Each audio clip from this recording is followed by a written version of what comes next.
The following segment is sponsored by Chad McLain.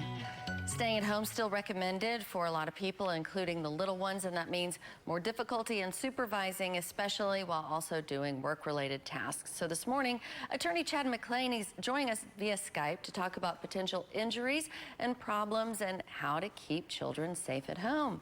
Hey, Chad, how are you doing today? Good morning, Erin. I'm great. How are you? So it only makes sense with all these kids staying at home more often that more injuries are just bound to happen.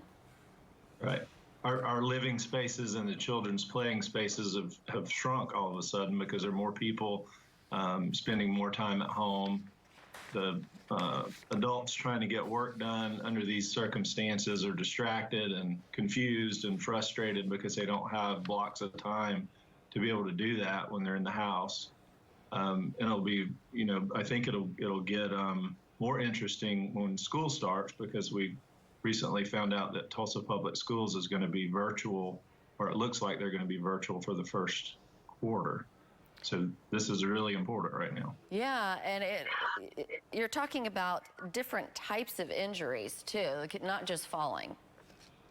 Yeah, I mean, when more people are in there in a finite space, obviously the toys that used to be put over in the corner to the side of the walking lanes are not necessarily parents being distracted sometimes during the day. Maybe they're not paying as much attention to where the little ones are going in another room or around the corner even.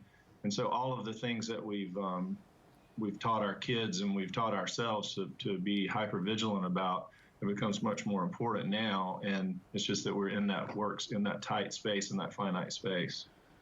So what is some advice that you have for parents at home? Well, inside, just make sure that you're paying attention to where your children are going, where you're allowing them to go.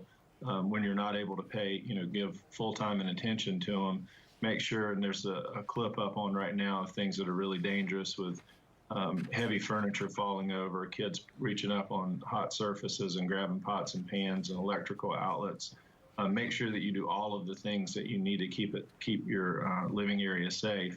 Outside, where we see most of the severe injuries are going to be on trampolines and skateboards and bicycles, so just make sure that they have proper safety equipment. There was a study that said 25% increase in the number of fractures just from 2020. It's pretty astounding. Right. It is. It really is.